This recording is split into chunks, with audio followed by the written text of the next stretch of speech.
We're live. There we go. Yeah. Oh, and we've lost Oh, Matt. He was here. I'm sure he'll come back in a minute.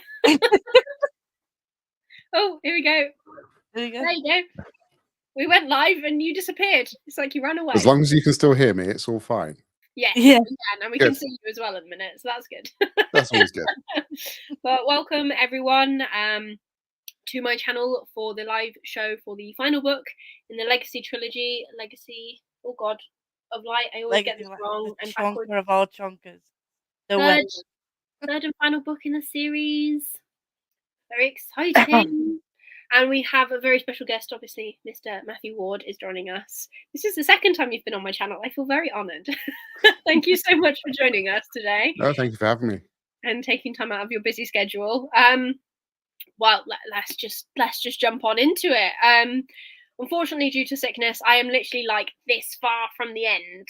But I know Lisa has finished it. So what was your rating, Lisa?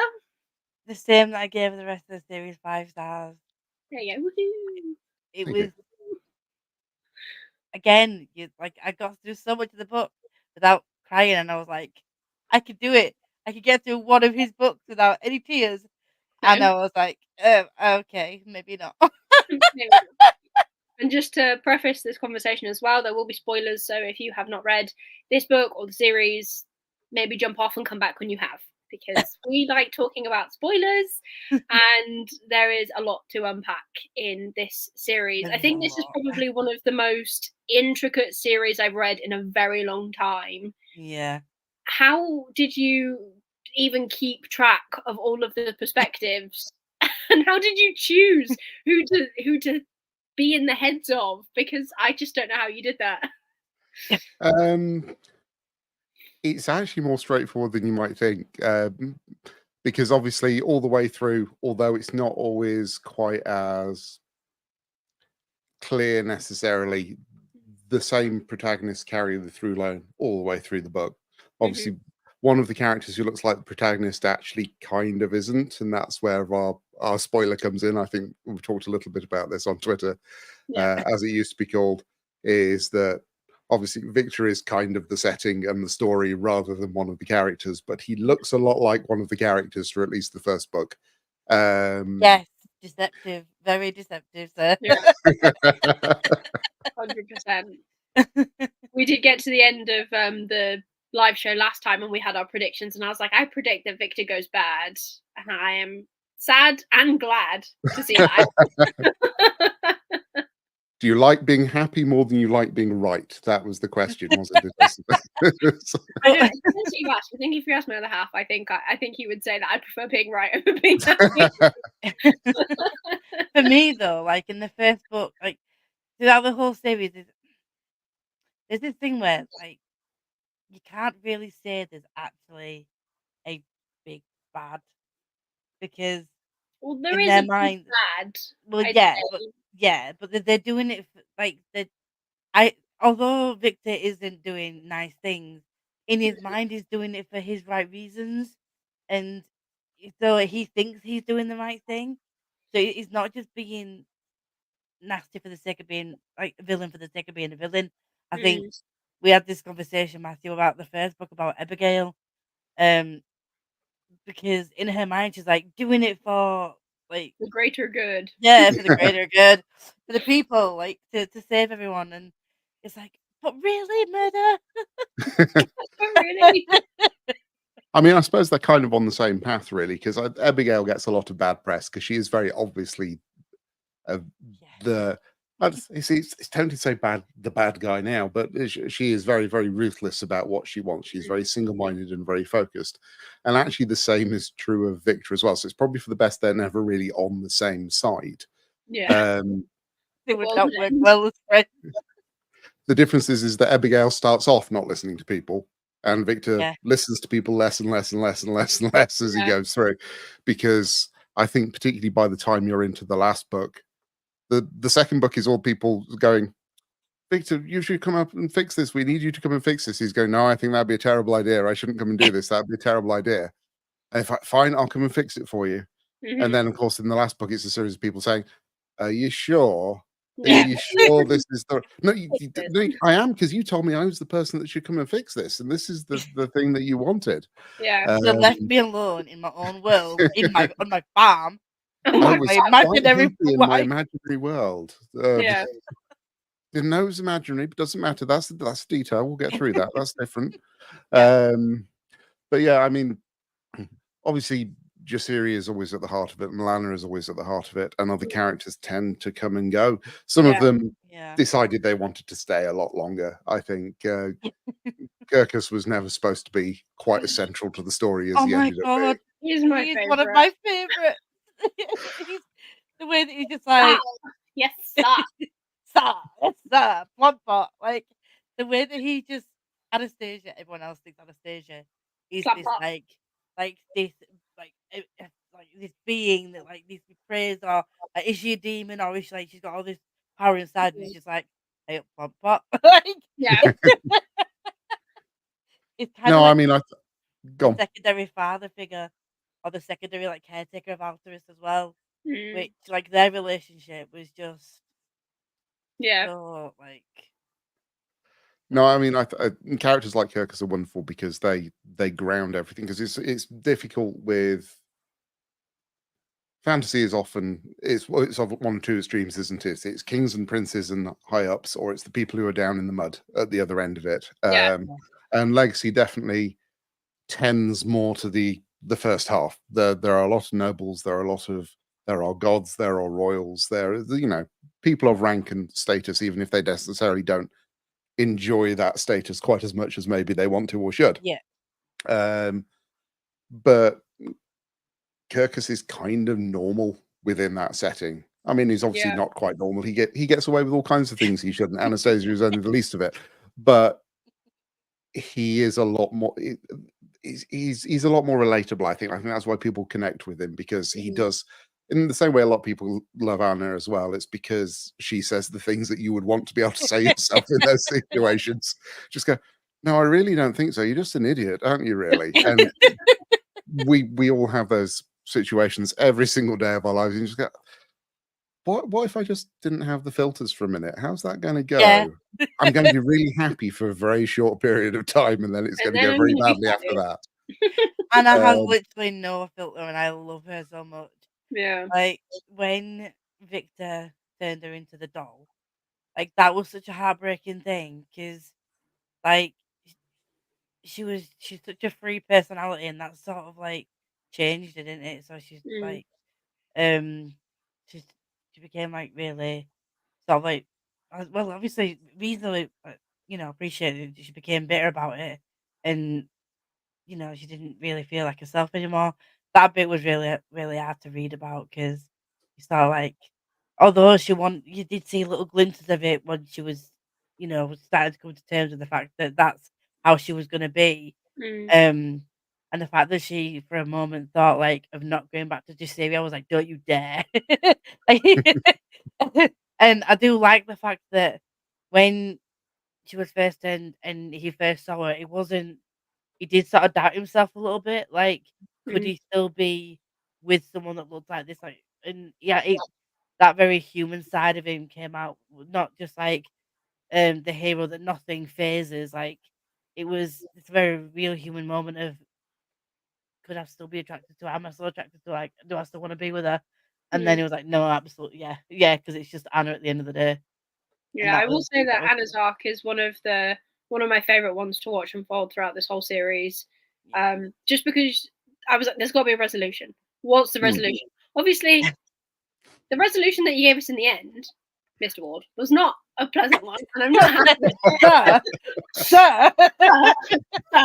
But I did like how also it was when, obviously spoiler for the third book, when she did transform into pretty much a mortal again, that that second where we're reading it and she's fallen over a balcony and everyone's like, oh my gosh, what's happened? And then she transforms a little bit later, I was like, this is not how I thought this was going to go, but I'm here for it.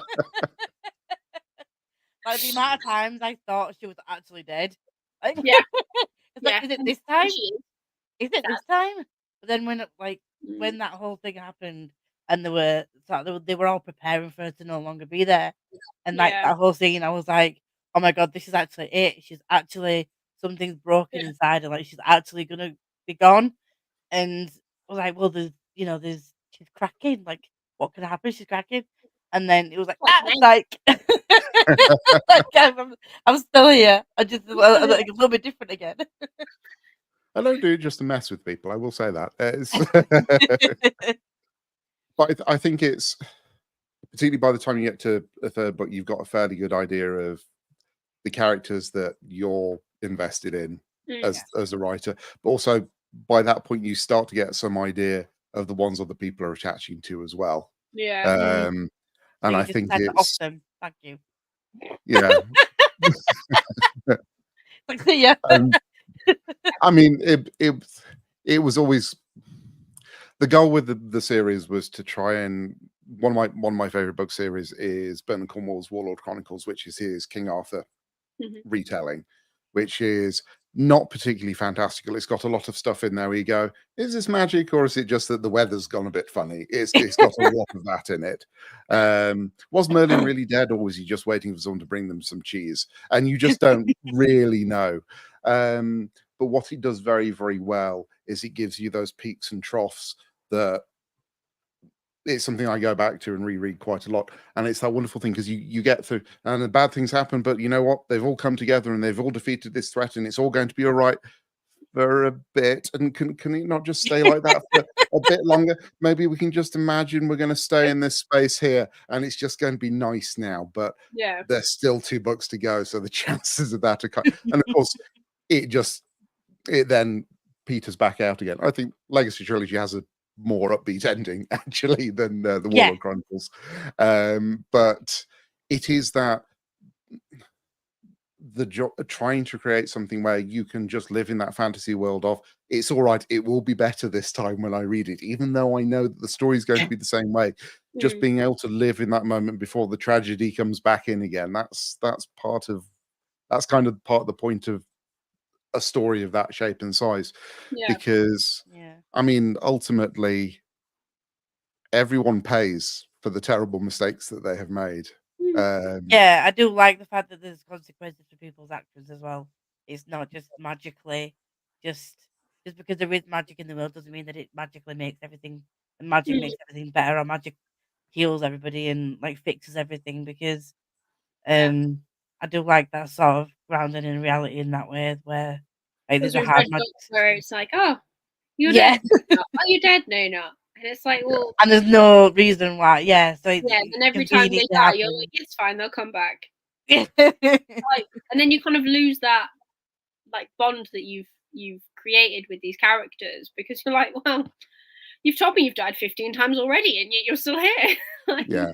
you're just It's gonna all keep right. They're coming one of back. the X-Men. Is death's a revolving door for those guys. It's that kind of thing, isn't it? Yeah. And you know that absolutely has its place in the right kind of story. I think part of the responsibility I feel, because I don't really have a magic system as such. Magic does what Yeah. is fun for the story and the right thing for the story.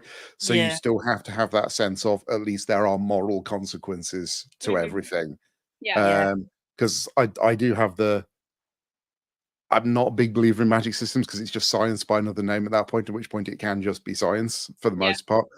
But you're right, you have to you it has everything's have to still matter, Yeah. ultimately. And so even when you've got, one way or another, there are 3 different gods involved in the final part of Oh Legacy, my at god, yeah. least 3, depending on how you count it. Yeah. Um, but there's no magic. All the gods are on our side now, so we wave a wand and everything is okay. Everything comes with its Oh, price, and I think it's that's how it definitely always not on should your be. side.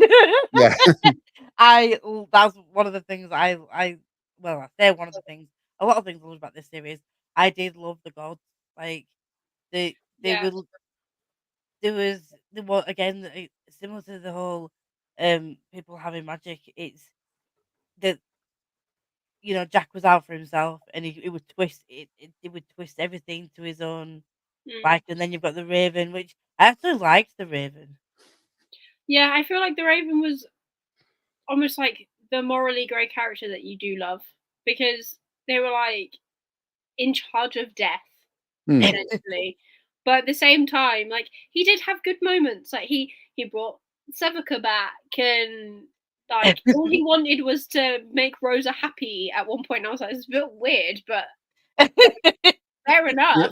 He only ever does what anyone asks him to. He's always Yeah, trying to do what people want. It's it's he's a lot it's less twisty than Jack is. Oh my god. Like when I first heard, I said to Charles, when I Oh yeah, first you don't heard, like that. when I first heard his voice on the audio, the shiver down my spine was Great. like, I physically just like cringed within myself, and I was like, oh my god, if you heard his voice, it was so creepy. But with when you pair it with like the way that his personality comes across on page, it Mm, it suits him so well. It really gives you the creeps, and it's just like, yeah. bleh.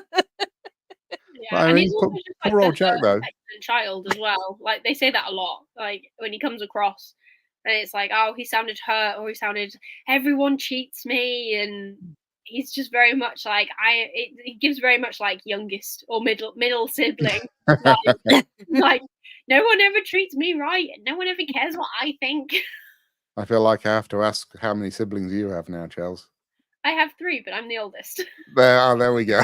And there's 18 years between me and the It's middle one, so it doesn't really it's a count. different kind of commentary, isn't it? It's but I mean, again, Jack only ever does what you ask him to. It's just that he's quite strict in the terms of what Yes, he's he's after. very So, yeah. Yeah, and the way that Melena's, well, as far as I got to, Melena's arc is when she's obviously makes a deal with Jack to save her empire, because Victor has discovered that she is weakened at the moment, and then he's like, "Oh well, I've done all this for you. I've killed all these people, and now you can come and be my queen." And she's like, "But that's not what we agreed." He's like, "But it is." Yeah. We You never didn't agreed how specify long. that that wasn't gonna be the case. Yeah, Therefore, like, you need to be it reminds me a little bit of, like, how the Fae portrayed. have to be It's like you very, have to very be specific. specific in, Yeah. like, you need to really because I think he relies on the fact that people come to him when they're in, like, dire straits and they're not Mm, thinking straight and they're just yeah. saying, "I want this. Can you help? I need this help."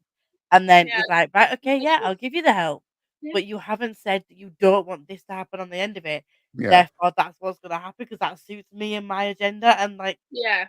the way that he just is like, "Well, damn, yeah, you're kinda right."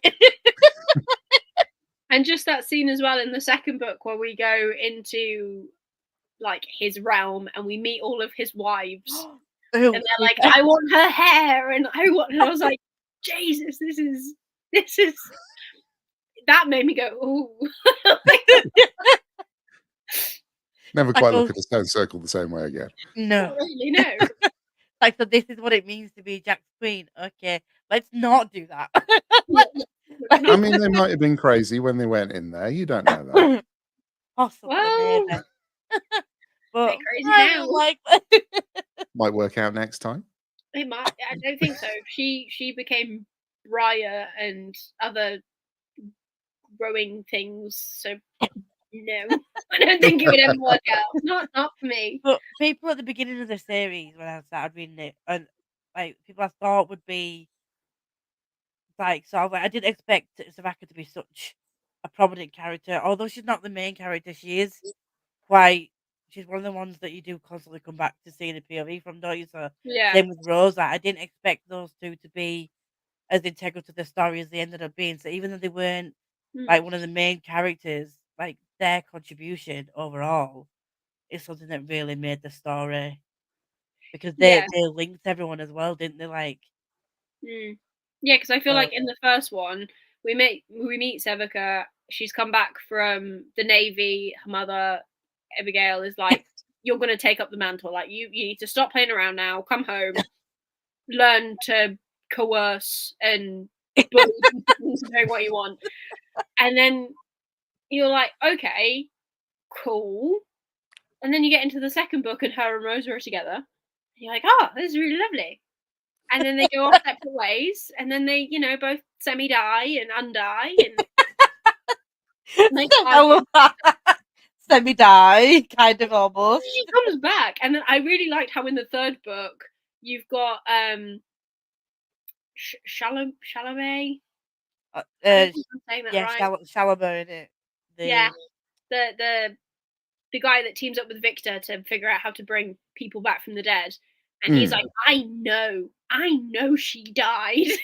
I found her. I know, but I can't prove it. I like how that was like a continuous theme throughout the third book, and she's just like, I can't say anything because it's true. I did die, but he can't know because then I'll be a demon and then they'll burn me. Oh, we've got a couple of questions. We do. No, I mean, Savaka's definitely one of the characters you go. She started out as, Casimir has a sister. That's fine. That's an important thing. Yeah. And it was one of those, is this relevant? And I think even as I was writing, my wife's going, I don't feel like this character is necessary. I think, no, but I think she is. I think she's going places. And in the end, she's absolutely the character that grows the most. Yes. Over the course of the book, because she goes from being absolutely beaten down, the absolute definition of the air no one was expecting to have to need for anything and isn't particularly happy that they're still around, through to she's probably the most, in terms of how everything plays out in the end, she's probably the most proactive person in all of that. Not quite knowing where you've got to, but in terms of when the final confrontation happens, that kind of happens because Savaka pulls it together, because she, as you said, she's kind of the glue between everything that goes together, and it's those connections. Gone. She seems like the one that actually just like, everyone's like, should we, shouldn't we? She's like, guys, let's just pull our socks up and do it, shall we? Let's just do it. Let's go. And again, it's that thing of Abigail getting a really bad deal. Where do you suppose Savaka gets that from? Yeah. It's but at least she uses it to like more like the good of the many rather than the good of the few. You see, Abigail would say that she was doing it for the good of the many as well. But again, it's all perception, isn't it? And I think it's like killing your son is a little bit good for the few, not the many, and definitely not for him. Not good for him at all. Well, I mean, he's the smallest few you possibly have. He's just one guy, but and then that's what made Rosa, unkillable. Yeah. At that point. I mean, when you look at it a certain way, of course, Savaka essentially does exactly what Abigail was doing, but gets the right result out of it. Jasiri ends up leading a rebellion against his own government the way that his mother used to. But actually for the right reasons. So despite all of these people going, I don't want to be like my parents, they sort of end up like their parents at the end of the books. Yeah. Which I don't know was deliberate. That sounds much deeper than it probably was supposed to be. I was like, do you know what? I went into it and I'm just like, when the things were wrapping up, I'm like, this is just like a full circle moment. The meeting on the bridge where, Catcher sent herself to the Raven. And I was just kind of like, oh, wow.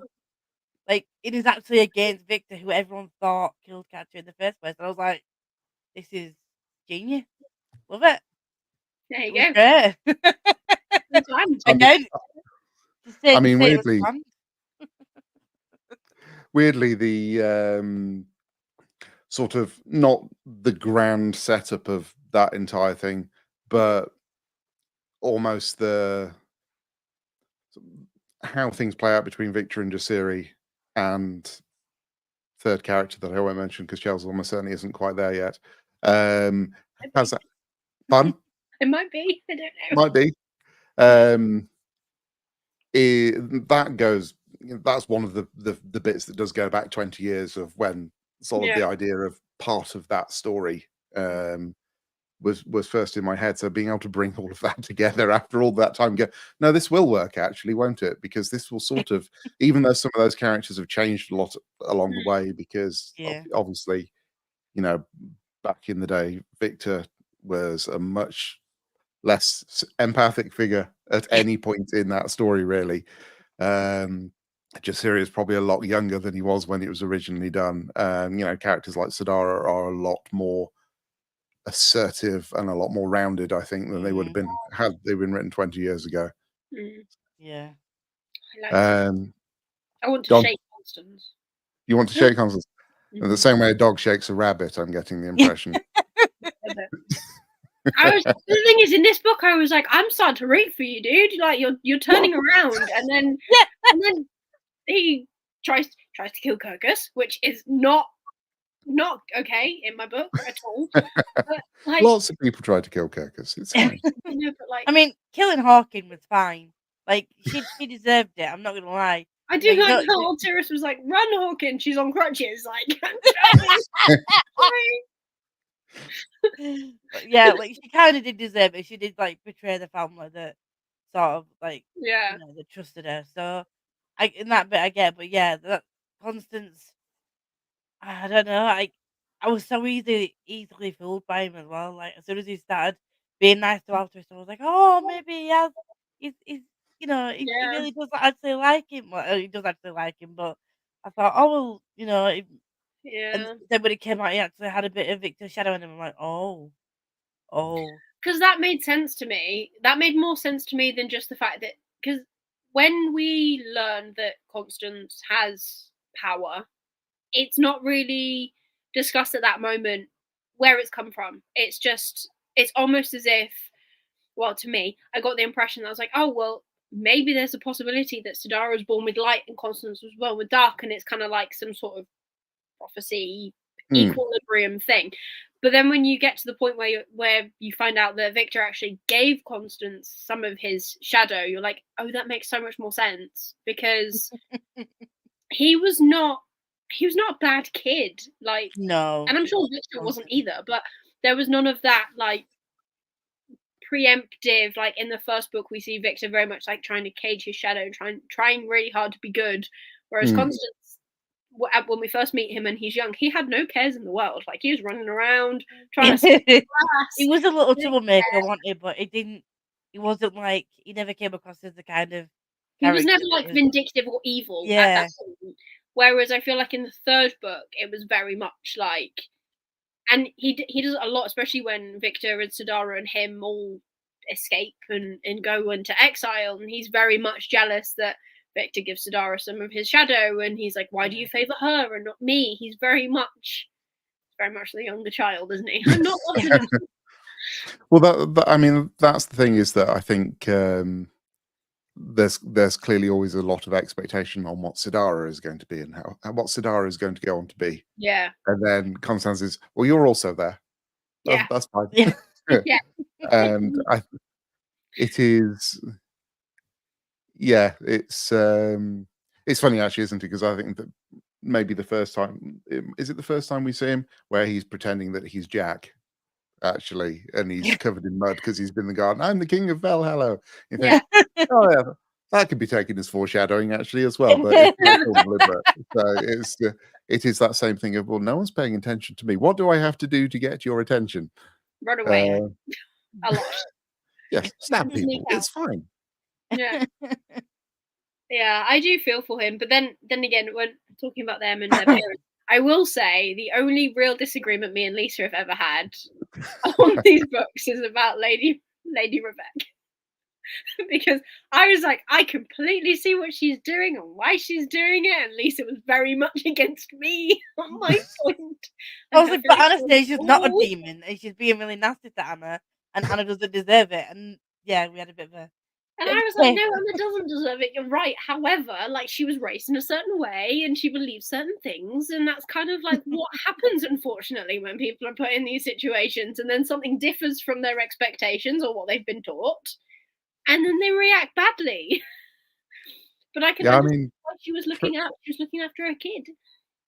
I mean, Tressians aren't the good guys. There are a lot of good guys in the Tressian Republic, but it's not a nice place to live because they are completely weighed down by all of this. What's the word? Expectation of superiority. They define everyone in relation to themselves, and if it's different, it's bad. And I think Liliana more than any of the others, because obviously a lot of the other Tressian nobles we encounter who are not, for want of a better phrase, on team good for some of the time, because obviously everyone has dalliances on the wrong side for one reason or another. She's probably the closest to being representative, because obviously there's a lot of counselors who are just either completely useless or schemers, and you go, yeah, I wouldn't trust you to look after a potted plant, but clearly you come from the right background, so they put you in charge. Fantastic. And then on the other hand, you have sort of your various outcasts and exiles, which is definitely Jasiri, it's Victor at various points, and all those. But Liliana's kind of in the middle. She, as you say, she's been raised in a very particular way. She looks at people in a particular way, and she's absolutely ironclad convinced that she is just better because of who she is and where she was born and what her background is. Yeah. And unfortunately, that's kind of true of Tressia writ large a lot of the time, and that's the thing that comes through again and again and again with a lot of the characters.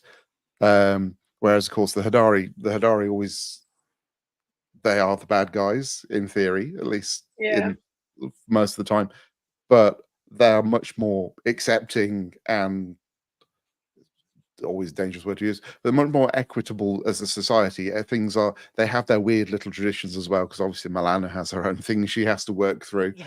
But in terms of women can't fight. However, women have been fighting for many years. Oh, actually, and still are, by the way. So get off your high horse. But they don't, because they're still a much larger nation now, because obviously the Republic is a fraction of the size it once would have been. You know, it's tiny. It's probably not even the size of Wales these days. The Empire is much, much larger, and they have a lot more in the way of cultural difference that is just normal to them. They don't look at it from the point of view of, well, you're different, therefore you're bad and wrong. It's you're different. Okay. We will probably argue, but we will argue for things that matter instead of things we've created in our heads. Because definitely it's not like everyone in the Empire is on the same side at all. But it's never about this nation against this nation, or this background or this religion against that. Whereas Tressia is a lot more insular as a result of it. And I think part of what a lot of the characters have to do is unpack their assumptions to that point. Which is why Victor can never really put what's gone on with Milana specifically behind him. And that's part of what brings him down in the end, really.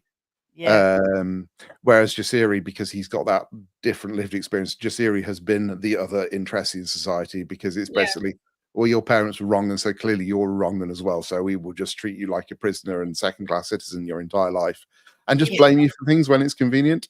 So so even though sort of like his first genuine point of commonality with Milana is basically for spite. It's that, well, you've all stabbed me in the back, so fine, I'm going to let all your prisoners go. Fine.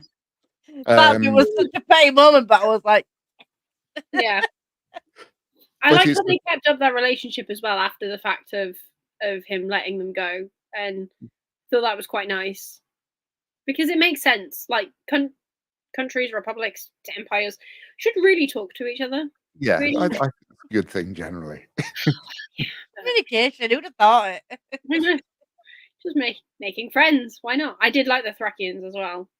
Just the fact that, like, very much so in a lot of scenarios, it's like, why are you here? Are you fighting for loyalty? No. Money. Like, that's it. If you pay me, I'll fight. I don't care who you are, what you believe in, but if you pay me, I'll be there, and I will bring an axe. Like, it's a certain directness to it, isn't there? It was honest. Right. You always knew where you stood with him. It's like, I'm doing it. No, like, there's no hidden agenda here. Just want your money. I loved it. Thought it was great. So we have some questions. Do you often reread your novels? Do you reread your novels after they've been published at all, or is it? I did when Legacy of Ash came out, because obviously that's a thing. Oh, look, it's a real book, and I can hold it in my hands. I should have one here to wave around. I don't. There's one on the shelf behind me somewhere. There you go. because it's a different experience once it's outside your head and on the page. So I did reread that, and I did listen back to the 2 audios of the legacy books. I Mhm. haven't particularly done it since, because then life fills up. And Yeah. You're writing a new And- series as well, so yeah, so it becomes a little bit, should I really be spending my time doing this? I mean, it's odd because I was always a rereader of things anyway. Mhm. Most of the things that I love, I have read dozens and dozens of times. But I found that as I've got older, that has stopped, because it stays in your head long because of how memory dilates and Yeah. shrinks as you get older. But I feel like I only read this last week. Week before last, I went back and I reread slightly the Michael Stackpole's Rogue Squadron X-Wing Mhm. novels. And I thought, these aren't that old. And then I went back and looked at it and thought, no, they are 30 years old. And I probably haven't read them for 15 years at this point. Oh, but oh, right, okay. And it didn't feel like ages since I'd read them, but I Mm. could have sworn it hadn't been that long. But then when I was saying about reading Warlord Chronicles, I last reread the Warlord Chronicles, I think 4 or 5 years ago, but it doesn't feel like that long. Yeah. Whereas, 20 years ago, I would have reread them within a year at Yeah. that point. Yeah. Just because things stay with you longer, your head fills up. And again, yeah, time flows different as you get older. No one wants to admit it, but it really does. I don't know if my head's filled up. I feel like my head's a lot emptier since I've got older. I know, but the pressure is still there, though, isn't it? A lot of pressure right there. This is a really random one from Matt. Random question: what is your favorite Warhammer faction? Which means nothing to me. Ah, I know so what Warhammer. if Matt's still lurking, I'm going to ask him to clarify which system he's talking about. Oh, Make very specific. Ooh. Yeah. Well, we give Matt chance to interactive chat. tell us what system he's on about, whatever that means. Legacy of Ash was published in 2019, but Mr. Ward is hinting that the characters and parts of the story are 20 years old, so it bubbled around for 15 years before making it to print. Is that what you mean? Oh, it's worse than that, because it was 20 years when it first came out, so it's about 25 years. Oh, wow. Some of Wow. it. I still have some of the original. So like the core of Mm. Victor's story and Jasiri's story, certainly almost the beginning and the end of it, Mhm. is pretty much beat for beat what it was always going to be, although there weren't that many beats to it. Some characters go back that far. Malachi goes back that far. I love Raven and Jack go back that far. Sidara and Constance do as well. So does Milana, but sort of her story and her sort of her relationship, large or small r, with Jack was originally something slightly different. But as I was getting through these books, I thought, no, actually, there is space to do this, and it actually fits here quite nicely, and it brings everything into the same kind of area. But yeah, so a lot of it has been rattling around for a very long time. But like I say, it has evolved a lot. Sidara is a lot more interesting as a character, because I think, generally speaking, not just personally for me, in terms of, and this is what women can be in fantasy stories because of what I grew up with, and just how the genre has evolved in the last 25 Yeah. years, because it has come on a very long way in 25 Yeah. years. The Sidara of today and the Sidara of yesterday are very, very different characters, and for the Yeah. better, I think. Because she's actually allowed to be a person rather than just an archetype, if you know what I mean. Yeah. But I mean, that's probably true of a lot of them. A lot of the other characters are invented for the story. A couple of them originally showed up in a book called Queen of Eventide, which is something I self-published a few years ago. Which actually, Kristen Atherton, who did the audiobook for Legacy of Steel, has done the audiobook for me for that one as well. Oh, wow. And in fact, there are 3 characters from the Legacy trilogy in Queen of Eventide now I think about it. But I maybe won't go into too much detail about that. So you can find out for themselves. Yeah. Intriguing. Yeah. With obviously this whole story bubbling around in your head for a very long time, from Tufty's words, what gave you the push or the nudge to actually write it down and get it into people's hands? Well, I mean, you have had all the publishing horror stories by now, I suspect, either directly or because you've read about them elsewhere. And it takes a very long time, unless you're very, very lucky or you know all the right people or some Mhm. combination of both. It takes a very long time to get from point to go, I have written a thing that I think is worth other people reading, to enough people agreeing with you that other people will then read it. Because, unless you go through the self-publishing route, which of course is Mhm. a different sets of obstacles Yeah. and challenges, means you need to get agented. It means that your book needs to then be picked up by a publisher and da da da da da da da. Da. Mhm. And I think so. I kind of got to the point. So this was 5 years ago. So I'd been writing full time, near enough full time, I think, for about 4 or 5 years at that point. Mhm. Just trying to get things through and not getting a lot of traction. I had my agent John Darrell at that point, but we weren't able to get anything placed with the publisher. And I finished the previous book. I'm trying to remember what the previous one would have been at that point. But it is escaping me. It might have been after I did the 2 Frostgrave tie novels for Joe McCullough. Mhm. Um, and I just finally got to the point and thought, well, you know what? Actually, there's only so many times you can start a thing and then watch it go nowhere. So I don't think I'm quite ready to do this one, Mhm. but this could be the last one that I try and do, and then I might finally get ground down. So I should do the one that I know that I want to try and do, and even if I don't feel like I'm ready to do it properly, Mhm. then it's Yeah. got to be worth it. And to be fair, it paid off. I think there's probably a heartwarming lesson there somewhere, but they all tend to go wrong by the end, as we have been discussing about these books. But that was really the impetus for doing it. Just going, well, if I am only going to make one more attempt at this, it should be Mhm. something that actually I've wanted to do for a long time, Yeah. because there is a lot more going on with any of these. I think it's there are quite a lot of protagonists or quite a lot of points of view, Yeah. particularly in these books. There's a lot of wheels spinning at any given moment. They're definitely a lot denser in terms of sort of character beats, character arcs, just stuff that's going on than anything I'd done previously to that point. So it was quite a step change. Oh, horrible management phrase. But it was quite an evolution of what I've been doing to that point. Um, so as things moved on, go, no, this seems to be working. I think I found an angle that we can do this. That I can do this from, and Yeah. then you get about. I'm trying to think how many chapters is in it. It's certainly less than a dozen chapters into Legacy of Ash, and then I suddenly had the moment of going, you know what? No, I'm going to bring these other characters across as well because they feel like they fit here. It's fun. It appeals to me as someone with my background reading comics and Mhm.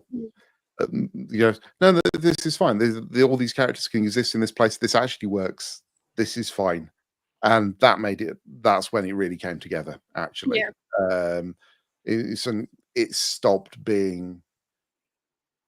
It gave it a sense of direction because it's particularly when it made Milana's story make a lot more sense, and it fully transformed her into a protagonist. Because again, it's very strange because Mhm. she's not. You can read at least one of the back of the book jackets and not know that she's a character at all. Yeah. Yeah. But the trilogy does not work without Milana No. because effectively you look at it, and on a surface reading of it, it is about Jasiri and Victor and about how they grow as people and kind of how they swap places over the course of the trilogy. Yeah. But it's actually much more about how Jasiri and Milana make each other better and it is about an unlikely odd couple friendship, Mm. but it's not necessarily the one that you would think of when you read the cover copy and things like that. Yeah. Yeah. Which is part of the trick, I suppose. So yeah, and yes, there are other bits and pieces in there as well. There are other. You used to call them Easter eggs, but the Easter eggs has become horribly misused as a phrase over the years. It's when people say Easter egg, what they mean is basic continuity. Sometimes you remember this thing. This is part of this as well. Yes, I know. Thank you. There are a couple of Easter eggs in a couple of the books, but again, I won't go into too much detail because half the fun is finding them. But they are there for people who are paying attention, and maybe there is something I can touch on a little bit later about that, maybe. But yeah, it was about trying to, and if you do it, you do it as big as possible. Fortunately, I had the good sense about 2/3 of the way through to go, I need to change how the first book is ending because it's just going to keep going and going and going and going and going. So actually, at one point it was going to be a case of it wasn't just Jasiri that was going to be taken back to Tressia. It was going to be sort of all of the ringleaders who had fought against the Hadari were going to be taken back there, and they would all have got involved in that. And you imagine as soon as you go, actually, there's another 4 or 5 characters that have to be dealt with in that bit of the book. Yeah, this is going to be 400,000 words, and that's mad. No. Let's go back and just fix that last chapter, and then they can all stay there because we're just interested in what's going on with Jasiri and how he's finally going to sort himself out, because he's poor old Jasiri. Jasiri is a tough man to like for at least the first half of Legacy of Ash. Yeah, he very much going out against him. And he's not shy of saying so. I think he's got a lot more patience than I would in that situation. Yeah, and me. Yeah, initially I wasn't a massive fan of Jasiri as a character. So he's again a lot of the characters have all had an arc where they've gone through phases. Like I did think Kalen was going to be around for a bit longer, but I kind of feel like she was. Yeah. And then not really. Of a fashion. But I feel like what happened. I think straight line to straight line, she probably exists in more of the book than most of the other characters when you think about it. Yeah, probably. You think of it like that. Kind of. It's not really a straight line, is it? It's more like a curly, whirly, wiggly, timey-wimey line. Well, I mean, if you're going to be pedantic, then, anything can mean anything. I do feel like, though, that obviously what happened to her is like a massive part of, I think, how Victor ended up the way that he did. Because he fell quite hard for it, didn't he? And then, along with the stress of everything else on top of that, losing her was just like, you saw something snap at him, didn't you? And it was just kind of that kind of had to happen for the rest of the story to happen. Although at the time I was kind of like, oh my god, why have you done this? It kind of it did kind of make sense to the story, and I feel like me and Chaz had this conversation before, like you can't have conveniently everyone get through to the end of a book, especially with a series that's this epic and this in-depth and this you can't, like, everybody can't make it to the end. There's got to be some casualties because at the end of the day there is a war. So it's obviously picking and choosing who you lose, and I knew that there was going to be people that I'd grown attached to that we would lose. But it still didn't the blow still hurt a lot, especially with Anna. I did find it interesting how when I was reading, obviously through the trilogy, in the first book with Kellen, I didn't like her, and then I like her so much more in the third book. Like, you're not even really real. You're dead. Daddy, you've become such a better person by dying. We're looking at, but it's true. Well, I mean, she wouldn't be the first person that was true of, but it's not normally quite so positively weighted. But again, part of it is that she has only these weird romantic ideals of what life should be and how stuff should unfold for her, and then she kind of it's one of my unpopular Lord of the Rings things is that Frodo Baggins is actually just ballast all the way through Lord of the Rings because he spends his entire time. But I want to go on an adventure, Sam.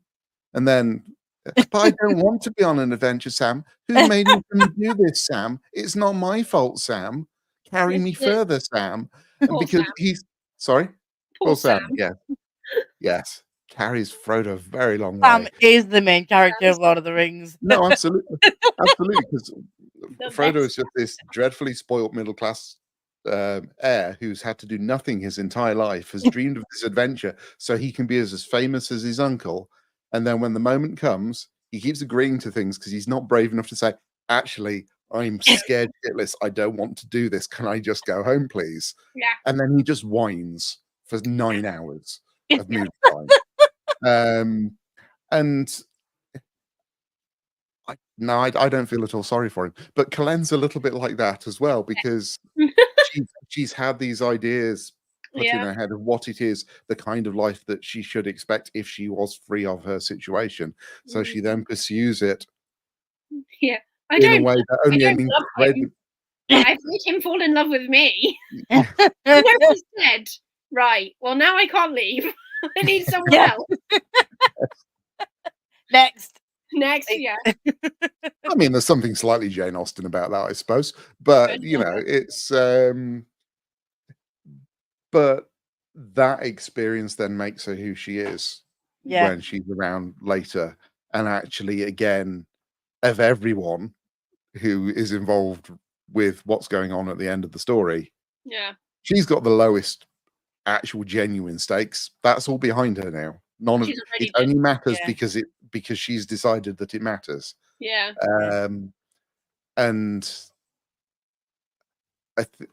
again, it's nice to be able to give a character that kind of that moment where they can actually take that moment and go, no, I'm not gonna put with this anymore, actually, thank you very much, we're going to do it right. Yeah. You go all And wrong. I think probably that's the dirty little secret for trying to write a decent climax, is just set up enough points where characters who have done the wrong thing at various points suddenly find their backbone and go, actually, not this time, thank you very much. And of course, a lot of them are going to die along the way because there has to be a price for all of that. Death and honor. Yeah. Like death and honor for the Phoenix. For saying those words in my sleep. But as soon as like some of them, you know that they were gonna go, because they had sort of like not an ending speech, but like you could tell that they were sacrificing themselves just by the way that it was written, and it was kind of sad, but I was just like, well, you're not a main character, so it's okay. But It's very utilitarian. good for you. Yeah, Good for you. you Off you pop. sacrificed yourself for the greater good. Yeah. Revka is how I feel about that. And also the whole like in the third book we get introduced to this character called, I think I'm saying it right, but I'm probably not, Tazilla? Is that how you pronounce it? Yeah. And Very soft tea. I can't yeah, say anything tonight, sorry. it's all right. I'm not very good with words either. That's why I don't write, if I'm honest. But I like how we're introduced to her, and they immediately are like, Simon's off. Like no one doesn't talk this much, and no one is just holds themselves like this. And then the further on into the story you get, and then you get these little things with Kalen, and she gets touched on the cheek, and she doesn't say anything, and then she says certain things, and then you're like, oh, I can hear like a South Shires accent, and then you've realised that it's Revka and it's Kirkus who realizes, and you're like, oh my gosh, what has Victor done? Like, why has he done this? He's just, and then when you get further into the book and you get into Otherworld, and Kalen's there, and she's like, what is this pyre? And the Raven, the half and half thing. Oh, that was awful. It's her spirit, because she's half there and half here, and she's just on a pyre, just burning constantly. He's like, that's how she feels. Like, oh, that's not nice. Why would you do that to someone? I also love the fact that they her and Kirk are such a relationship. Kirk is such a relationship with everybody. Like they started out like she took his eye. You took my arm and you took my eye. And now we're just like best friends. Yeah. And the fact that he was just, yeah, Oh, I no. think, yeah, Kirk is out of everyone. I think he is my favorite character. Yeah. I Um, feel like, And yeah, I mean, by the time we got to the end of Legacy of Ash, because of course neither Rebecca or Kirkus were sort of existed before the writing process started. And that I think, now this is really fun. This works really nicely. And then you have the comment about holding the last bastion together, and you say, "No, this has to pay off. This has to be a thing that comes back right at the end." yeah. Um, and yeah, it's there's something really nice to be able to set those things in motion, and then actually have yeah, them work Mm. and have them matter enough that people care when they happen as well. Yeah. yeah, And I think that because it doesn't matter how clever you are, if no one cares, then there's no point. If you know Right. what I mean. yeah. Yeah, I exactly. really liked the fact that with her, because my worry was that that she was gonna get like sent back to the other world, but she wasn't gonna realize who she was before that happened. Mm. That nobody would be able to get through to her. But when that all went down and she realized who she was, Yeah. that moment I was just kind of like, yeah, that's exactly what we needed is that Someone to okay, come to yeah, realize. yeah, and again it was I'm not just completely heartless. If you do terrible things to characters for a whole book, you have to give them their moment of no, I'm going to stand up and Oh, do the right thing now. Yeah. yeah, Uh, and she was like, wow, he's done this to me, right? yeah. But how did it feel? Obviously, we're talking a lot about the end of the third book and stuff. How did it feel to actually finally wrap up this trilogy that has been sat in your brain for many, many years? it's a slightly surreal thing because um, the odd thing is the thing I actually the bit that I normally like writing the most in books is actually the last chapter where you get to wrap everything up Mm. and you actually get to do the little bit of a goodbye to everything that's gone on and everyone who's in there. But to Mm. actually do that at the end of a trilogy and go, actually, most of these characters we're not going to see again at all, Yeah. or certainly Yeah, not in this form or for a very long time. Mm. Um, that's a little bit strange. You're going right. Is everything set up? Because it's really important to me that you should feel like you. A good story doesn't feel like a story. It feels like you've joined events as they are ongoing, and Yeah. then you've left them at a point, but it's going to continue on afterwards. And yeah, there are a lot of books I've read over the years where you go, I don't understand what happens in this world after this point. The story just stops, and so does Yeah. the world. There's no reason for anything to happen. Not because it's apocalyptic and everything is now dead and everyone is gone, but because everything is just. I and actually, I won't name names, but there was a thing that existed for a very long time without a sequel, and then someone other than the original author did a sequel to it. Mhm. And you go, yeah, that's why it felt like the world stopped and nothing happened afterwards because you can't really follow it. It wasn't yeah, set up to do that kind of thing. yeah. Yeah. Um, I like so the the walking off into the sunset thing, yeah, like anything can happen at the end of this. Like you know that the people that well, in the certain people that we care about, you know who's alive and who's doing well, and then it's them talking about their future together. Like, what are we Yeah. gonna do now kind of thing, and then because I can visualize things in my mind when I'm reading. So when they're talking about, well, what do we do now? Like, they hold hands and walk off and, that kind of thing. It was kinda like, well, they're gonna live happily ever after. They're gonna get married and have kids. They're gonna it's all gonna be fine. They're gonna conquer the world together. Nothing bad's gonna happen. They've been through the trauma of these 3 That's it. behemoth weapons and books. Like, they've been through all this trauma. They've lost people they've loved. She's lost both the Mm. bloody parents. Yeah. The brother's off going God knows where because he's a little terror. And, everything else, everything's fine. She's gonna be happy now. and that's You it. I may think, now live happily ever after. and you know what? If there is enough traction there, you go, no, I can see how this works. Then I've done my job properly Mm. because you want to feel like that there is now a world that you can go and live in, even if there's never another story that comes after it. Yeah. Um, and it's important to do that with some of the characters, even if some of the endings are a little bit ambiguous. But that's kind of the joy, isn't it? Yeah. And that's something that happens. I'd rather there was a slightly ambiguous ending, then it was just like, that's it, curtains, everyone's gone. Like the play has finished. They don't actually live these lives. They've gone off to do other things. Like, Well, I mean, it's one of those things that's become quite popular to not in recent years with the rise of sort of like the weighting towards sort of like very grim dark storytelling, but sort of like the fairy tale types of stories and the happy ever afters have power for a reason.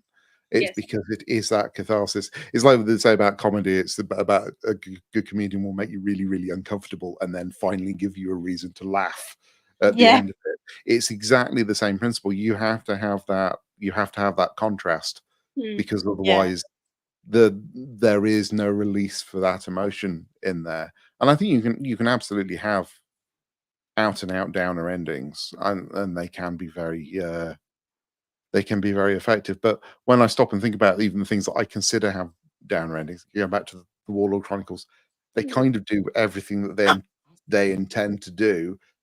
Their goals change and become a lot smaller, and it becomes do we think we can save Demonia from the Saxons or Mordred's army or whatever? And do we think that maybe we can stop them killing our children and they can escape now? And you think that's still a victory, even though it is, Field of Camlin is not a thing many people walk away from, but the good guys still win on the terms that they have set for themselves. And I think it's downer endings are relative, really. I think.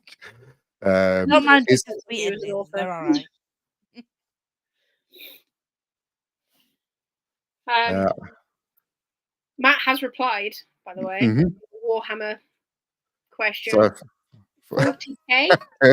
Okay, so it's different between, as was back in the day, Warhammer Fantasy Battle, which is the fantasy version, and Warhammer 40,000, which is as Games Workshop would describe it, the space fantasy version. It would often be called the science fiction version by some people. So Warhammer 40,000 is the space version. So the answer to that question is probably Necrons at that point, because that was a big project. That was a lot of fun. Necrons are basically space skeletons who all sold their souls in some terrible arcane divine stroke demonic pact millions and millions and millions of years ago, so they could win a war, and it hasn't gone terribly well for them, and they're all starting to forget who they are and get a little bit obsessive and steadily rot. Nice. They're a lot of fun. Yeah, but they're also incredibly eccentric as well, which is nice. They're just one of the peculiarities of Warhammer 40,000 is that the further away you get away from the humans, the more sort of empathic, no, empathizable, sympathetic, maybe even the factions become. So you go. So yes, everyone's just trying to do the thing that they're trying to do, whereas humanity's just trying to squash everyone beneath their jackbooted heel. So that's no fun for anyone, really. Sounds about right for quite a few stories that I read. The humans, let's go kill everyone and conquer them and make them our own, and everyone else is like, no, we'll accept you. I don't think anyone's particularly accepting in Warhammer 40,000. It has to be said. What's the word? Racism is probably the defining characteristic of almost every faction. But at least they're all the same in something, I suppose. It gives them common ground. They can all agree on hating each other. It's nice. You have to have something. Well, absolutely. I mean, foundations on which you build a galaxy. True. Would you ever write a sci-fi? Have you ever written a sci-fi? I wrote I wrote a space opera thing many years ago, but again, it's kind of it's in the pile of things that may or may not see light of day. I did a short story in the same universe for Grimdark magazine, which was the very first thing I did for Grimdark magazine many years ago, called Brazen Dreams, which someone did record. I'm trying to remember I should know this. Someone recorded an audio version of it as well at the time. I can't for the life of me remember who. It's a long time ago now. So that's the only thing that I've actually had published, which is not a fantasy or a contemporary thing, if you see what I mean. Yes. I mean, a lot of some of it, because there are a lot of similar themes across what I do, what I does. I use words good. I do. England There's a lot of it. Yes. Speak two languages, English and bad English. A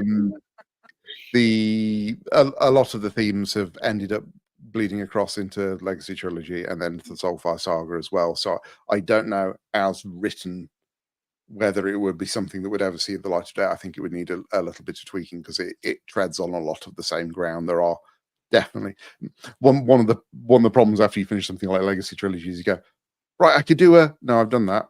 Or I could do, this character could do it. No, you've already done that. Or we could have someone who, no, you've done that as well. New thing, because there are just so many characters and so many situations in there. It's hard not to see the parallels as you're writing. How do I make this character slightly different to this other one? Yeah. It probably exists more in my head than it does in readers' heads, it has to be said, but it doesn't make the writing process easy. I can't imagine it does. I think Soulfire is quite different. It's fantasy still, but I feel like the magic system is different and engaging in a different way. It is actually a system, despite everything I said earlier. I don't like there is actually a system to it, because it kind of pins some of the conceits in the world together that I wanted to have in there. You go. Yeah, so I've heard. Oh, sorry, let's go on. I've heard that the difference between the Legacy and Trilogy and the Soulfire Saga is that obviously there's very much a focus on, it's quite a dense, in-depth system in Legacy Trilogy. But although it's still in depth, it's still sort of, it's like more like it's less dense in the Soulfire Saga, and there's more of I feel like Legacy is set on a broader scale, and there's a lot, in my opinion, there's a lot more people's heads to go into in Legacy than there is in Soulfire. I feel like Soulfire is a lot more pinpointed to certain things rather than like the world as a whole. It's a little bit more traditional, I think, isn't it? Yeah. And I think there are strengths to different ways of doing things. I think I definitely missed having as many characters to play around with, which is why you end up with, there is a third point of view in Fire Within Them, and then there is another one in the next book, which I probably still can't say the name. I know what it's called, but I don't think I've been told that I can say what it's called yet, so I probably can't say. But and there's another one there, because sometimes it's just useful, because it's apart from anything else, it's one of those devious tools of the writer's trade of going, well, this character knows about this, so if we stay with this character, then of course they're going to think about it and tell the reader what's going on. Yeah. They go, well, we'll go and hang out with some other people for 3 chapters then. That will solve that problem. That'll be fine. They don't know what's going on. Because I do hate, and I have had to pull this trick a few times in the Soulfire Saga, I do kind of hate that trick of where it suddenly goes into narrator voice. So they talked about what they were going to do next and then left it on, or whatever it is, because that's the only way, sort of, it's the only way through that particular maze. And it works in some cases. It's particularly, I think it's a conceit of almost like a particular kind of detective story, actually, isn't it? As the point at which the sort of figure, no, I know how everything comes together, but I'm not going to tell you yet, dear reader, because that's how we're going to spend the last 20% of the book. Almost any Sherlock Holmes is kind of like that, isn't it? Sherlock Holmes has decided within the first 500 words what's going on, but he's not going to tell you until the very end, because otherwise he's going to give you the runaround for the whole thing. You're like, where's Sherlock? Oh, he's off doing blah, blah. Yeah, I have deducted, dear Watson. Yes. I'm just going to see if you're going to work it out. And actually, I may not have worked it out. I'm just going to tell you you're wrong, but I'm going to work it out in the meantime. It's fine. Me as a reader won't have worked it out. I'm not that switched on. You need you to tell me. Lock Frodo Baggins and Sherlock Holmes in a room. That'd be fun. Yeah. I'm not big on protagonists. I don't know if that's coming across at all. All the interesting stuff happens around the outside of the protagonist. I agree. Because they can have more fun. I think it's been observed plenty of times over the years. I think of obviously things like the Pirates of the Caribbean films have been of variable quality. I think is probably the fairest way of saying it. But where it really comes to the forefront is when Jack Sparrow has to drive the plot. Yeah. Because he can no longer kind of be himself anymore. You're not wondering what he's doing and why, because you're with him the whole time. Yeah. So yeah. So the Soulfire Saga, like coming on to the next, because we talked about it. How many books are you allowed to say how many books are in? It's 3. I think it's fairly safe to say that it's 3. So it will definitely be done because I think I'm done writing it at least anyway. So I think if you don't feel it's finished by the end of book 3, then I don't know what to tell you. Really, I think you should be left with a reasonable sense of closure. Good to know. But no, I think like anything. But again, stories don't begin and end with the book because again, it's not. There are a couple of characters from the Legacy trilogy that do show up in Soulfire Saga. Depending on how far you've got through, you may have encountered them. Yeah, I need to and not known it. I need to finish the second book. See, this is it. This is how you get people. You see, so no. You'll see someone you recognise in a minute, because really. I've not even been that subtle about it, but no one's mentioned it yet, so I've clearly got away with it. Immediately starts to reread. Tufty, have you read both books and not met this person? Well, I think very well hidden. Now that I've read your first, the Legacy trilogy, I'll be moving on to the Soulfire Saga. So I'll be looking out for those people.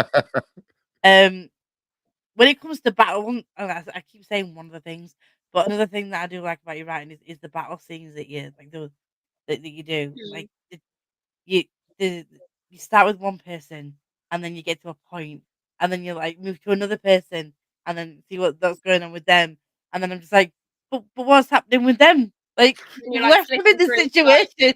I'm gonna keep reading to see what happens. Oh no, I want to get back to that person and that specific point. And then you find other points that you're like, I want to stay with them. What's going to happen to them? But I think like the way that you do that, because I've mentioned before, I'm very much a person that kind of plays like a movie in my head. That kind of is what happens in movies. You don't just stay with that one person's POV in the shot when they're in battle. Like you do move to like somebody fighting over here, somebody fighting over here, somebody plotting over here, somebody, getting ready for war over here. How did you do that? How do you know how to keep the reader engaged and not give too much at once? Honestly, I mean, on one level, it's artifice. You go, well, we'll leave this in a tricky situation, so you will want to keep reading it. Obviously, that's kind of part of anything that you do when you're writing. Some of it is just instinct, but part of it is I go back to Bernard Cornwell again because when I was a teenager, I read all the Sharp books that were available at the time, and particularly when you get to Sharp's Waterloo, you think, how on earth can you possibly take one battle, which is Waterloo, he cheats, it's Quatre Bras as well, in one book? And it's a book that's about this thick, but it's this thick 20-30 years ago, so it's like 8-point text size and no double spacing and all the rest of it. So there's quite a lot of words in Sharp's Waterloo, and it's because he does set up various characters, whether they're his own characters or historical ones that he's then placed within the setting, and then uses them to show you not just what they're doing, but the shape of the battle as well.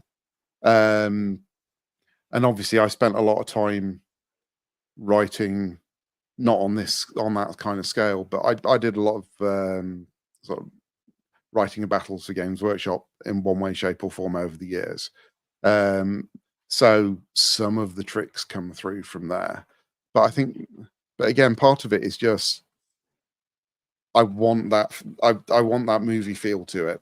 because Yeah. one of the things I actually get frustrated by watching films a lot these days. Look, I sound like a grumpy old man now, because I am. Is as CGI has come in. Oh god, this really does sound like an old grumpy man. But as CGI has become more prevalent, and it's not practical effects and it's not actors on sets, readability of action scenes has disintegrated in a lot of films, and you can see it even. People talk about Marvel movies, for example, as being actually. I love a good Marvel movie. It's a shame there hasn't been one for a few years now, but when you go back and you look at the early ones where they were still kind of feeling their way, how they were doing things virtually, you feel like there's a lot more choreographing to the action scenes. So even when you are watching character A, you know what's going on somewhere else and how that relates to what's going on around them. And sort of like the epitome of it for me is it's actually the original Star Wars films, the action sequences, because model work was so cutting edge, so time consuming, and had to be bang on. Everything that's ever a space battle scene in the original Star Wars trilogy is incredibly readable. You know what's going on at any point. So the attack on the first Death Star in Star Wars, you've got a dozen X-Wings and a bunch of Y-Wings. You kind of know where they are in relationship to each other. You know a little bit about the personalities of the ones who are speaking, at least. And you know what's going on. You fast forward years later to The Force Awakens, where they do exactly the same thing with their Super Death Star thing. If you Star Killer Base, I think I've forgotten the name of it briefly there. And it's the same thing. It's essentially X-Wings in a trench trying to blow a thing up, and it's just visual gibberish. You don't know what the stakes are. You're fairly confident the good guys will win, but there's no tension to it at all, because there's no the visual storytelling is just missing for it. But I actually rewatched Rogue One at the weekend, and I love Rogue One. It might be my favorite Star Wars film. It's definitely the best one outside of the original trilogy. And I know they dealt with a lot of it in reshoots, but just the final action sequence with the attack on Scarif and everything that goes on there, this happens here, which has a knock on here, which has a knock on here, which has a knock on here. And as the characters move from place, and everyone gets their moment in that action scene. And it's particularly important because it's quite a high body count in Rogue One. And if you don't care about any of the characters, none of it would land. Because I can still remember, seeing that in the cinema the first time and going, as soon as K2SO goes, you go, oh, no, none of them are getting out of this movie, are they now? And again, that thing I was saying about sort of you wanting to believe it's going to play out differently, even watching it the first time, knowing that they're now all dead and that this is the kind of film that you have now decided that you're going to go and watch. You're going, well, maybe it'll be all right, maybe it'll be all right. Look, Chirrut's got to the switch. It's going to be no, and it's still like that every time you go back to it. And it's the trying to put on the page something that is as readable, and it's both easier in words and harder, because obviously, as the cliche go, a picture's worth 1,000 words or whatever. So you can do things a lot quicker in a single frame of film than you can in 100 pages of text if you want to do it. But equally, you can be a lot more precise. You can control where your reader's attention is, which a movie can't necessarily do quite so precise. Obviously, editing and how you frame the shots and all the rest of it can do a lot of that for you. So it's a different kind of challenge. But that's the thing that wants to come through. It's being able to go, I understand what the stakes are. I understand how this fight will play out if nothing changes. And then your job as a writer of any kind is to go, and these are the things that I will put in the story to change how that. These are the changes which alter the balance of power within this fight, basically. So it's always the situation, and then there's a reversal. Right? How does the other side deal with that reversal? How does the other side deal with that? Bum bum bum bum bum bum bum bum bum.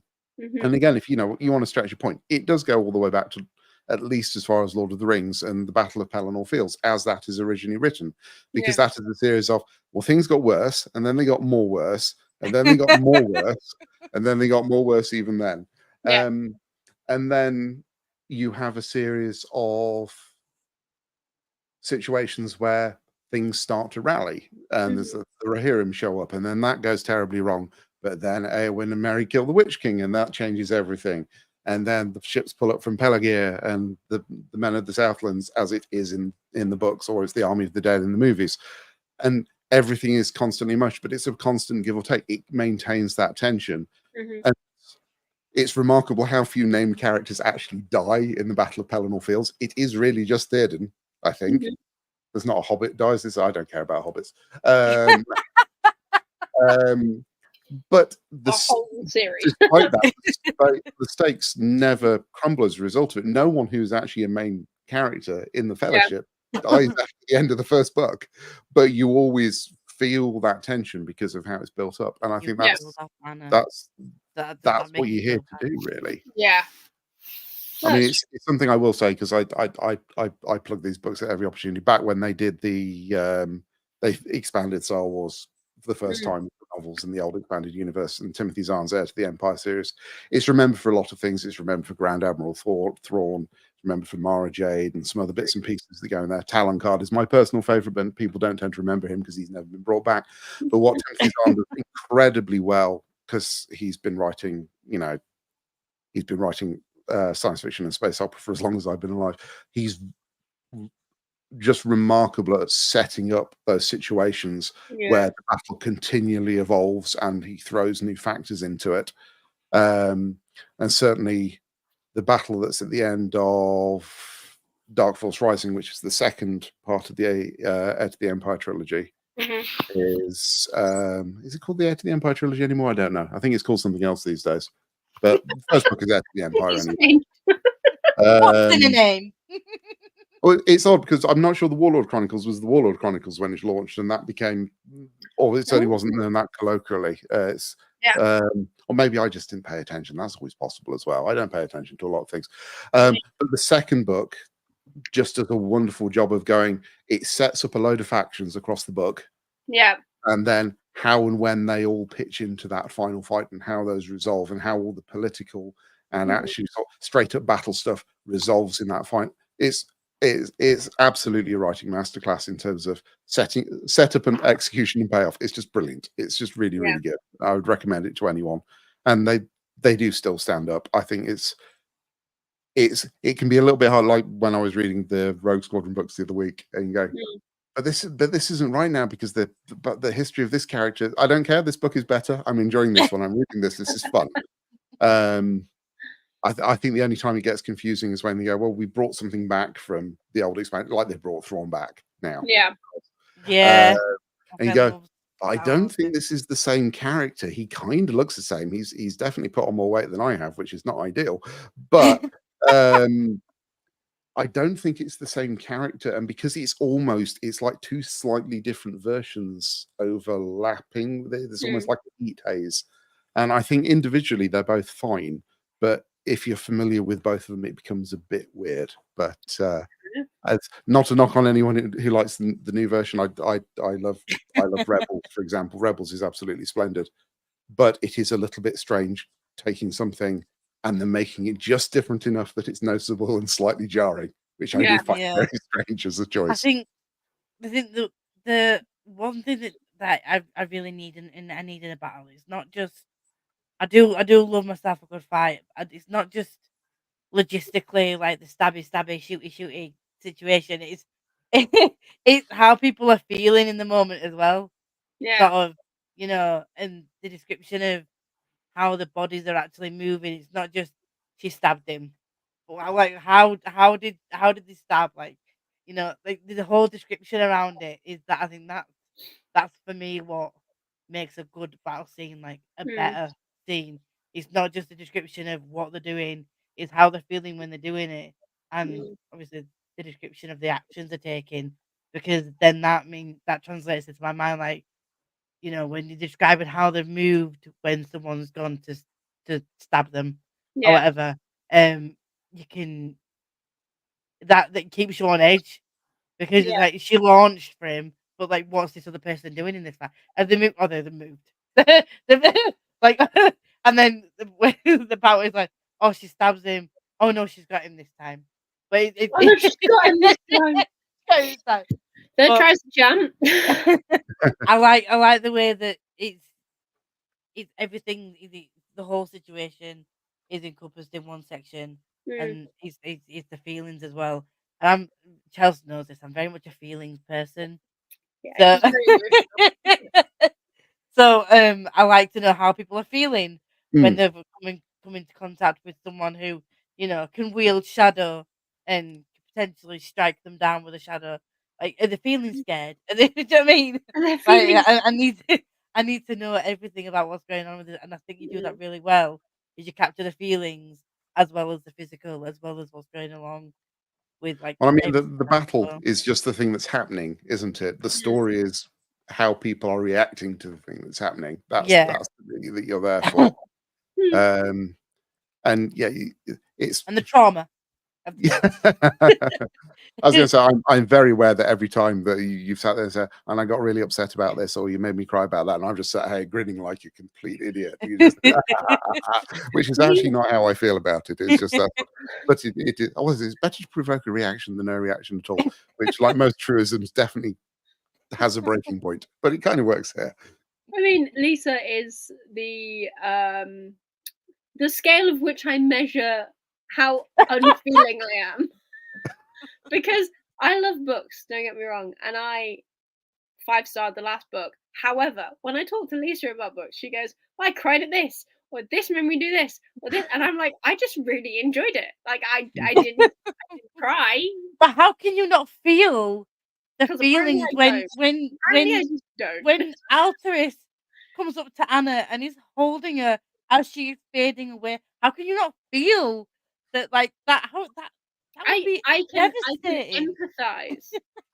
I think that's right. I can empathize with the fact it's sad. I just It's if the we were in the same trauma. place, I feel like there'd be a lot of times where I'd be like, there, Lisa, you're okay. But Like it's it's fine. and it's the description of like she was like faded away to dust. So she like she just flew away. And, like it's the whole feeling. And then Alteris was just like. He suffered enough. I mean, come on. Suffered. Just Obviously not. his Obviously not.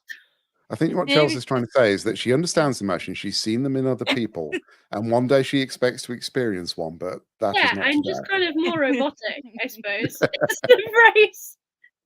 and I'm really glad what happened with Cullen happened. Like she shouldn't have been Yeah, kept in that body, and that was. But again, the way yeah. that the whole her and Jasiri finally had the talk they should have They had. finally had a nice They relationship had their and they liked moment. each other. They had their moment, and she's like, "No, I've said that the Raven forewarned that this was going to happen, Yeah, if I and stay, I'm gonna hurt the people I And I care about don't wanna hurt yeah, and I don't wanna hurt you, like, that's a growth moment for Cullen, like, serious growth. massively. See, I'm Um grinning again, sorry. But at the same time, I did wonder, and obviously this is just me being potentially pedantic. Um, she's made of like clay and porcelain and stuff. Mhm. Does that really burn? Because don't you like make it harder in the kiln, which is fire? So It's how got does all she the lots of leather joints as well, of course. Well, yeah, Yeah. but then maybe she just stay in the maybe the leather would burn away and the rest of it would just get really toxic. I think this could get really macabre really quickly if we start trying to draw too many other parallels. How many fingers do you need? You know? None. But I I mean, if think, you look at Futurama, they just put heads in jars, and that's all Mm. they do. So like, it's just not that moment the moment that she had with Jasiri was was lovely, and I did I really was glad. that made me cry, and then just after that, I was just like then when that happened with Anna, I was like, "Oh, poor Jasiri." I'm torn at Cullen and Anastasia going, "What's Jasiri gonna be doing? Like, how's he He's got feeling no right now?" one. Well, he does. He's got Alterus, but at the same time, it is like everybody he originally loved is now gone. His mum died. His sister died. His The sister guy died who like didn't 3 times. his enemy became his brother, and then became his enemy again, and he now has to go and kill Yeah, but him. I do feel as though, like, throughout the whole 3 books, Josiri is very much like, dude, you are not my brother. Like, why do you keep saying this? We're not related. Please go away. Leave me alone. Trauma. Yeah. The trauma You were response. just, you were just, it's just like, no, I don't like you. Leave me alone. Stop following me. Oh, Sophie's laughing at my misery. I mean, yeah, occasionally I do too. Like, not to be awful, but Yeah, bring it Don't upon pay for yourself. Stop it. feeling so much. Just turn it off. Like, how many Oh tears did god. Lisa shed during this trilogy? Did you count? One. I read Kalen and Anastasia whilst I was on my lunch. And Crying at work. I just luckily I was working from home though, but I was sat there eating my noodles and I wasn't okay. Crying into your noodles. Crying into my noodles and my coffee, and I'm like, oh my god. Oh, why is the flavour diluted? It's now filled with my tears. It's all diluted with Honestly. sadness. Yeah. Yes. But honestly, the whole thing was just I kept I text Chelsea saying, "Oh shit's going down," and then she's Yeah. like, "Yeah, shit keeps going down." Yeah. I was like, from this, and she was like, I'm at this point, and it's all going down. I was like, yeah, from that point, it doesn't stop. Like, it just keeps going down. All of it. But I will say, I really enjoyed reading this trilogy. I don't really know what I expected going in, if I'm honest, because they are very intimidating books. Because they're doorstops, all three of them, Weapons. and they don't get smaller. So Yeah, the it's, last one is the shortest one. but it doesn't feel like it No, because no, it's by like look 1,500 words, so it's not, you know, then therefore that like point does not 10 count. pages. It's fine. Like they're all massive, but I didn't expect to be as engrossed with as many characters as I was by the end of this book.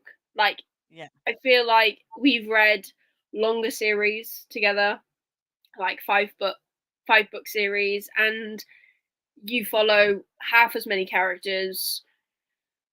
And by the end of the 5 books, you're like, why am I here? What is happening? I cared But about so many characters, and that's not just because yeah, I'm an emotional person. I've seen people like Jade from JD Ray Reads who's read this, and she really loves the series as well. From what she's, I don't think she's read Legacy of Light yet, but the two that she's read, she really loved. I just feel like this is probably one of the series, other than I'd say, the Bound and the Broken by Ryan Kyle, where there's multiple characters at the end where like I've really connected with, and I really did love. And I was like, even though some endings weren't what I wanted, they made sense for the story. yeah. They broke my little heart and So I'm diluted my telling you, noodles I'm sorry. with tears. So. But my noodles were no longer chicken noodles; it was just water. Sadness noodles. But the whole series, and obviously I know the ending. Chel's done the ending. Matthew, thank you. That's all I'm gonna say because Chelsea gets to read it after this. But just Chelsea's gonna read it after this. Like yeah. I have like barely anything left really in the grand scheme of how big this book is. So and the problem is work. Why do I have to work? Because if Well, I didn't we all have to win work, this.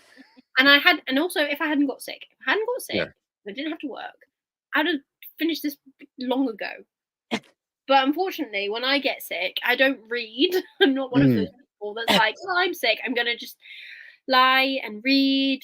And no, my body's just like, nope, you can't do anything. So I will be finishing it this evening. Once I've found some food, though, because I need that too. Sustenance is necessary. Yeah, Yeah, I food's probably really a good thing. loved how it ended, and it was just like the perfect wrapping up of a series. And I'm just really gutted. Yeah. Yes. I'm really gutted that I can't get book 1 in hardback. I was like, I could get book 2 and 3, but I can't get book 1. So They are very, very rare birds. I forget how many were printed, but it's definitely less than 500. I found book. I want to say it's book 3 in hardback when I went to Hay on Wye this year, and I was like, if they had the others, then yes. But I'm very much like a completionist; like it kind of needs to match. So I remember finding that and being like, oh, that's really cool. We need to get Orbit to re-release book 1, or No. You don't need to go to Orbit. You need to go to the Broken Binding and get Special Edition. That's what we need. Does anyone have it in with Matt? Is anybody Matt's friend? I've met Matt Please. before. Maybe. There you go, Chelsea. I'll go up to him and be like, "Excuse me, sir." Hey, if you can convince him there's a market, he'll do it. Not being funny, Benny did that for Hmm. the We Are the Dead trilogy, and he Yeah. tweeted them like every day religiously for God knows how many months, and they made special editions of the hardbacks. Yeah. I Well, think there you we go should then. do that. Should we I'll just be start doing messaging. that? I'll be saying, "This is direct." I'll email them directly to Matthew and be like, "Sir, You can email me, sir, Matt, I need the plant pot in hardback." and I want pretty end papers, and I want Oh my I like god, can you imagine edges. plant pot on the end papers? Like What, not just just like a a plant pot, like Anastasia on the end papers of book 2 like a tree. or Kirker. That'd be Kirkus. great. I'd love that. In my brain, it's all in my brain. It's gonna happen. Manifesting it. Manifesting it. Well, Yeah. everyone start tweeting. Get on it. But thank you again so much, Matthew, for joining us this evening No, it's a and pleasure. giving us your time. Do you want to promote yourself? Obviously, you've got this completed trilogy that is out. That we now told you everything about, so you don't need to go and buy it. It's good. So No, you still need to buy it. You need to read it. You need to read it. And then obviously we've got the Soulfire Saga. Books 1 and 2 are out. Book 3, do we have an expected unknown? I know when I was expecting it. Let me go and see what Amazon says. That's always a fairly good idea, isn't it? Is it an I'm very prepared for this conversation as it's coming across now. Let's find out. Need to know. I mean, definitely the early half of next year, unless Oh, sounds fun. of course, as it's not been titled yet, it might not be on Amazon, you see. So I don't. Oh no, it is 15th of April, supposedly. Supposedly.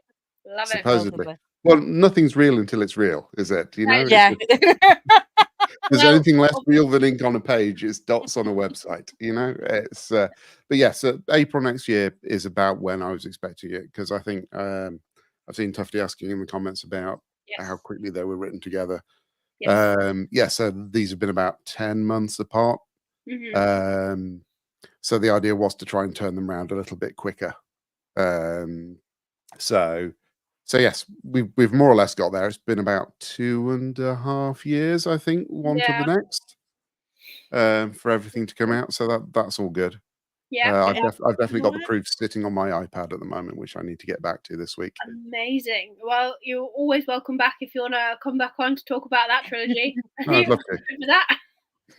Have you got any more books in the works? Not at the moment. We are definitely in the I am now between projects stage, because that's kind of how it happens. Is you get something done and then it's publishing is very much hurry up and do nothing. It's you have to wait for things to fall into place a little bit. Yeah. But as I say, we do have Queen of Eventide is available on Amazon and Audible, and there have been a few shorts set in the world of the Legacy trilogy have been available. I need to have a bit of a dust off and get some of those back out again now, because they've been in places like Grimdark magazine previously. So obviously, if you want to go out and read some of those, I know you can get PDF back issues from Grimdark directly. So there are stories that are set between the books of the Legacy trilogy. So I think it's called The Hunt and the Verkalak. Those are around, but they will definitely be materializing at some point separately on Amazon as well. But I'm not quite there yet because, as I say, I'm still not quite at the do nothing stage because I've still got the proofs to go through. But things will be starting to materialize before too much longer, because I think now, particularly now the Legacy trilogy is out, I think a lot of the supporting material can be around for those who want to dip into the world a little bit more. Yeah. So that will materialize at some point. Amazing. Brilliant. Sounds great. Well, thank you everyone for who's watching this live, who's watching it later, for joining us. This is our second to last, if that makes sense, series of the year for our book club read along joyous thing that we do here. We are starting the Chasing Graves trilogy by Ben Galley. That live will be on Lisa's channel, so we'll announce all of that fun stuff once we've concreted the date, and fingers crossed no sickness finds me anymore this year, because I do not need it. Like, no. But otherwise, thank you very much for joining us. Thank you, Lisa, as always. Thank you, Matthew, for joining us. We'll see you when we see you. Bye. Bye. Bye, my friends.